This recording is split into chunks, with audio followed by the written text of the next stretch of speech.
Meu querido irmão, minha querida irmã, hoje nós vamos meditar sobre a Epifania do Senhor, a visita dos magos, considerados aí então como reis magos. Então nós vamos pegar o Evangelho de Mateus, capítulo 2, versículos de 1 a 12. Nós vamos lendo, eu vou parando em alguns versículos que eu creio serem importantes para a gente poder compreender um pouquinho mais esses versículos e a própria Sagrada Escritura. É essa a intenção, poder apenas te ajudar a meditar um pouquinho mais e, é claro, depois você, com a graça de Deus, pode continuar a sua meditação, a sua oração, a partir daquilo que, quem sabe, você esteja aprendendo aí um pouquinho com a própria Bíblia. É o que eu quero contribuir aí com você, te ajudar a ler a Bíblia, quem sabe, de uma maneira que você ainda não viu, que você ainda não conseguiu ler. Então nós vamos lá. Vai dizer que, tendo nascido Jesus na cidade de Belém, na Judéia, no tempo do rei Herodes, eis que alguns magos do Oriente chegaram a Jerusalém. Então vamos parar por aí. Magos, quem que eram esses magos?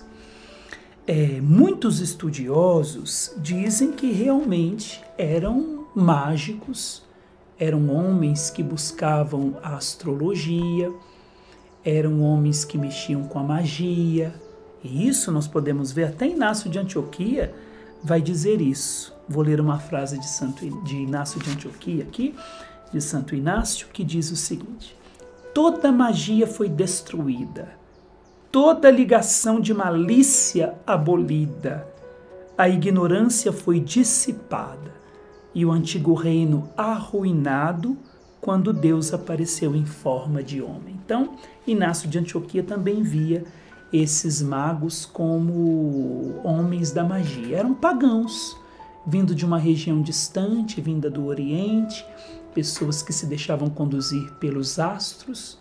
Não eram apenas estudiosos, não eram apenas astrônomos, mas eram astrólogos, eram pagãos que não conheciam o Deus verdadeiro, se deixavam guiar pelos ídolos, se deixavam guiar pelas coisas criadas, pela estrela, pelos astros criados pelo próprio Deus, como nós vemos no livro do Gênesis. E por que a Bíblia faz questão de dizer que vinham do Oriente? Magos, então olha, que alguns magos do Oriente, para dizer que vieram de muito longe. Isso é muito importante para nós. Nós já falamos aqui sobre a visita dos pastores. Os pastores estavam nos campos e foram até Belém. Então os pastores estavam nos campos das terras de Belém. E os anjos apareceram dizendo, eu vos anuncio uma grande alegria, nasceu hoje para vós o Salvador. E eles foram ver o menino. Os pastores representam o próprio povo de Deus, o próprio povo de Israel, que estavam pertos de Deus e que foram agora conhecer Deus que se fez homem. Então foram até Belém e viram um menino. Agora os magos representam os pagãos. É para dizer que a salvação de Jesus é para os de perto e para os de longe. Aqueles que estão perto como aqueles que estão longe. É o que vai dizer o profeta Isaías no capítulo 60, que é a primeira leitura de hoje. Olha, eis que está a terra envolvida em trevas, e nuvens escuras cobrem os povos, mas sobre ti apareceu o Senhor, e sua glória se manifesta sobre ti. Aí fala que os povos caminham à tua luz, E diz, teus filhos vêm chegando de longe com tuas filhas carregadas nos braços. Então, ou seja, a salvação em Jesus Cristo, a salvação de Jesus é para os de dentro, os de perto, como para aqueles que estão longe, aqueles que estão fora. Por isso que esses magos, então, pagãos, que não conheciam o Deus único, como Israel já conhecia, e que vieram de longe do Oriente, chegaram a Jerusalém perguntando, onde está o rei dos judeus que acaba de nascer? Se realmente os astros revelassem a verdade, se os astros estivessem aqui, quando eu digo os astros aqui, a magia que eles procuravam, a adoração que eles faziam aos astros e acreditavam que os astros eram deuses, se eles revelavam realmente a verdade na sua plenitude, eles saberiam a resposta. Eles não precisavam chegar em Jerusalém perguntando onde está o rei dos judeus. Isso significa, se eles chegaram a Jerusalém perguntando onde está o rei dos judeus, que acaba de nascer, é sinal que eles estavam perdidos. Eles não tinham respostas. Não encontraram nos astros, na sua magia, no paganismo, não encontraram a única resposta que eles precisavam. Onde nasceu o rei dos judeus? Onde nasceria? Não sabiam. Estavam perdidos, não tinham uma revelação total. É claro que Deus pode se servir daquilo que Ele mesmo criou? Pode.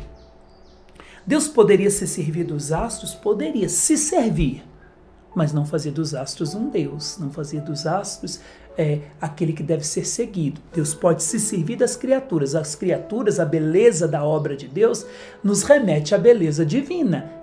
Toda criatura de Deus é reflexo da beleza divina. Agora, então, só que não traz em si a resposta que o homem precisa, a resposta para o seu vazio interior. Isso só Deus pode dar. Então, chegaram perdidos, chegaram a Jerusalém perguntando: onde está o rei dos judeus que acaba de nascer? Nós vimos a sua estrela no Oriente e viemos adorá-lo. Essa estrela no Oriente, nós podemos vê-la lá em Números, capítulo 25. Um pagão, Balaão, vai falar dessa estrela. Ele diz assim, olha: vejo-o, mas não agora. Contemplo-o, mas não está perto. Uma estrela sai de Jacó, um cetro se levanta de Israel, quebra as têmporas de Moabe e destrói todos os filhos de Sete. Então, por que nós vemos aqui dizendo que os magos vão dizer: nós vimos sua estrela no Oriente e viemos adorá-lo? Olha que interessante. Nós vimos aquilo que um outro pagão já tinha dito, que a sua estrela se levantaria. Nós vimos a sua estrela. O que significa isso? Significa nós vimos o esplendor da sua luz. Nós vimos a própria estrela, que é criatura de Deus, que foi criada para iluminar durante a noite, junto com a lua, brilhar, fazer brilhar a luz de Deus no meio das trevas. Nós vimos a luz dele refletida nessa estrela. Essa estrela que um outro pagão já tinha dito, que foi Balaão. Nós vimos a sua estrela e nós viemos adorá-lo. Olha que interessante, o caminho que os magos já estão fazendo. Já deixaram o Oriente, já deixaram a terra distante, já estão aos poucos deixando o paganismo. Viram a estrela e não vieram adorar a estrela, não. Eles vão dizer: olha, nós vimos sua estrela no Oriente e viemos adorá-lo. Ou seja, naquela terra onde não se conhece ainda o Deus verdadeiro, nós vimos o reflexo da sua luz chegar lá para nós. Do Oriente vem a sua luz. Então essa luz chegou para nós lá. E nós vimos a sua luz e viemos adorar aquele que é mais do que os astros. Aquele que é o astro verdadeiro. Aquele que é a estrela verdadeira, como vai dizer Números capítulo 25. Aquele que é o Deus verdadeiro, esse nós viemos adorá-lo, prestar culto a ele. Ao saber disso, olha que interessante, ao saber disso o rei Herodes ficou perturbado, assim como toda a cidade de Jerusalém. Claro, o medo dele era perder o seu reinado, enfim. Reunindo todos os sumos sacerdotes e os mestres da lei. Por que ele reúne os sacerdotes e os mestres da lei? Ele reúne aqueles que conhecem a Torá, ele reúne aqueles que conhecem a palavra, ele reúne aqueles que sabiam das profecias. Isso já é muito importante, porque os magos chegaram perdidos sem ter resposta. Herodes vai naqueles que têm a resposta. Onde está a resposta? Na palavra de Deus. Onde está a resposta? Naquilo que Deus revelou no Antigo Testamento. Lá já está falando sobre aquele que deveria vir. E aqui interessante, ó. Então perguntava-lhes onde o Messias deveria nascer. Eles responderam: em Belém, na Judéia, pois assim foi escrito pelo profeta: e tu, Belém, terra de Judá, de modo algum és a menor entre as principais cidades de Judá, porque de ti sairá um chefe que vai ser o pastor de Israel, o meu povo. Isso é o profeta que diz. Onde está a resposta? Na palavra de Deus. Aqui está a verdade. não nos astros que os magos procuravam. Então, eles não encontraram resposta na terra distante, não encontraram resposta nas suas magias, não encontraram respostas na sua própria astrologia, então vieram buscar resposta na palavra de Deus. E ali tiveram a resposta. Então, é claro, o Evangelho vai dizer que Herodes, nós já conhecemos o texto, né? Já vou pular isso aqui, que Herodes chamou os magos em segredo, pediu para falar para eles, se vocês encontrarem o menino, me revela que eu vou lá também reverenciá-lo. Depois que ouviram o rei, eles partiram, e a estrela que tinha visto no oriente ia diante deles. A própria luz que conduz nas trevas, que eu disse que é o reflexo do próprio Cristo, porque o mundo está em trevas, vai dizer o profeta Isaías. Olha, eis que a terra está envolvida em trevas, e nuvens escuras cobrem os povos. Mas sobre ti, sobre eles já começava, apareceu o Senhor, e sua glória se manifesta sobre ti. Os povos caminham à tua luz. A luz do nascimento de Cristo, cumprindo o profeta Isaías capítulo 9, o povo que andava nas trevas viu uma grande luz, diz a Bíblia. E essa luz não podia ficar só em Belém, era uma luz tão grande que resplandeceu no mundo inteiro e chegou no Oriente. Então, a estrela que ia diante deles, vou repetir, e a estrela que tinha visto lá no Oriente ia diante deles até parar sobre o lugar onde estava o menino. O que diz o texto? A estrela parou, acabou. Ela já não tem mais função, ela já não tem mais missão, porque ela parou, ela terminou a sua missão. Essa palavra parou também poderia ser traduzida como se apresentou. Ela se apresentou e se submeteu ao grande astro, pegando Números 25. Vamos compreender astros a partir de número 25. Estou dizendo que Jesus é um astro, mas estou dizendo a partir de Números 25, que vai dizer que eu vi a sua estrela, eu vi a sua estrela se levantar, eu vi a sua estrela aparecer. Então, a partir desse texto que nós falamos assim. Então, diante da nova estrela, diante da estrela que é Jesus, como diz Números 25, essa outra estrela parou, terminou. Ela ficou parada, se submeteu, se apresentou àquele que é a luz verdadeira. Então aí nós já vemos que todo o paganismo se submete a Jesus Cristo. Ao verem de novo a estrela, os magos sentiram uma alegria muito grande. Quando entraram na casa, viram o menino com Maria, sua mãe. Ajoelharam-se diante dele e o adoraram. A palavra adorar é colocar a boca no chão, na terra, reconhecer a sua pequenez, a sua limitação, se reconhecer pó e adorar aquele que nos sustenta no ser, o próprio Deus. Então eles entraram, adoraram. Esse adorar é reconhecê-lo como Deus. Reconheceu que a resposta está nele, reconheceu que ele é a resposta para o mundo, reconheceu que ele é a luz verdadeira, reconheceu que muitos virão de longe para encontrar o Deus verdadeiro. Foi o que eles fizeram. Adoraram o menino Deus. Depois abriram seus cofres e lhe ofereceram presentes.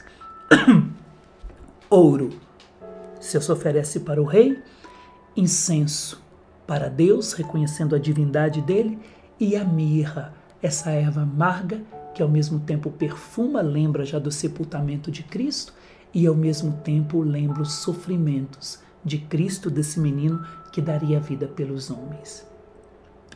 E também pode representar para nós, como são três presentes, a tradição viu e de séculos atrás que poderiam ser três reis, três magos, porque deram presentes, foram considerados reis, mas viram que poderiam ser três magos. E três por quê? Porque na época bíblica acreditava que só existia três nações. Então por que três magos? Porque só existia três nações, então significa que todas as nações se submetem a ele. Todas as nações o adoram e reconhecem que ele é Deus. E diante desses presentes, o ouro, que pode ser, nós poderíamos dizer que o ouro é o que de mais caro é, de precioso, poderia também ser as nossas vidas, ofertadas a Deus. O ouro, a preciosidade da nossa vida, da nossa alma, a essência do nosso ser, é oferecida a Ele, a nossa vocação, o nosso tempo, a nossa vida ofertada a Ele ainda é pouco. Então é o nosso ouro que nós oferecemos a Ele. o incenso, as nossas orações, aquilo que nós fazemos, os nossos louvores. O incenso que sobe ao céu, que representa as orações que sobem ao céu, os nossos louvores que sobem a Deus. Fomos criados para o louvor da sua glória. Então é o nosso louvor que sobe a Ele. E a mirra, os nossos sacrifícios do dia a dia, aquilo que deixamos, aquilo que perdemos, porque no reino dos céus ganha aquele que perde. Então os nossos sacrifícios do dia a dia para o louvor da sua glória, para que Ele seja tudo em todos. Avisados em sonho para não voltarem a Herodes, retornaram para sua terra seguindo outro caminho. É o versículo que eu mais gosto desse capítulo de Mateus, que fala da ascensão. Porque olha, eu disse que eles vieram de uma terra distante, vieram da magia, do paganismo, de tudo aquilo que nós podemos, como vai dizer o próprio Inácio de Antioquia. Mas retornaram para sua casa, para sua terra, seguindo outro caminho. Isso é muito importante aqui no texto. Eles vieram pelo caminho do paganismo e vão voltar para casa transformados. Que outro caminho é esse? Não é só o caminho de não ir até Herodes, não. Esse outro caminho nos remete a João 14, versículo 6, quando Jesus vai dizer: eu sou o caminho, a verdade e a vida. Eles vieram por um caminho longe, um caminho de vida velha, um caminho de vida antiga, um caminho de paganismo, e voltaram para a própria terra no caminho novo, que é o próprio Jesus. Não mais num caminho de trevas, não mais perdidos, sem saber onde encontrar a resposta, porque foi assim que eles chegaram a Jerusalém. Vieram por um caminho perdidos. Agora voltaram por um caminho de encontro. Encontraram o Senhor e voltaram por esse caminho, que é o próprio Cristo. Imagina esses homens voltando para casa, voltando para sua terra, transformados. Viram a luz verdadeira, adoraram a estrela profetizada por Balaão, adoraram o próprio Senhor, o Filho de Deus. Adoraram com a boca no chão e reconheceram que Ele é o Senhor. Eu quero terminar com um versículo que nos chama muita atenção, mas às vezes a gente não presta atenção, que é o versículo 11. Quando entraram na casa, viram o menino com Maria, sua mãe. Ué, cadê São José? Será que foi fazer compras? Saiu para dar um passeio, estava muito cansado? O menino chorou a noite inteira? Não. Onde está José? Se na visita dos pastores, os pastores entraram na casa e viram viu José, Maria e o menino. Agora só está Maria. Só Maria com o menino. Repito, entraram na casa, viram o menino com Maria, sua mãe. Cadê José?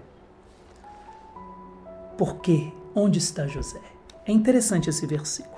Orando, pedindo a Deus que me desse uma resposta, o que o Espírito Santo soprou, gerou no meu coração foi o seguinte, e eu quero partilhar com vocês. Por que que o texto faz questão de dizer que só estava Maria com o menino Deus? Porque aqui já é uma antecipação da cruz. Aos pés da cruz só estava Maria com o menino que cresceu. Aqui começava a sua missão de atrair para ele todos os povos. Eu vou pegar com você João 12, 32. Diz assim: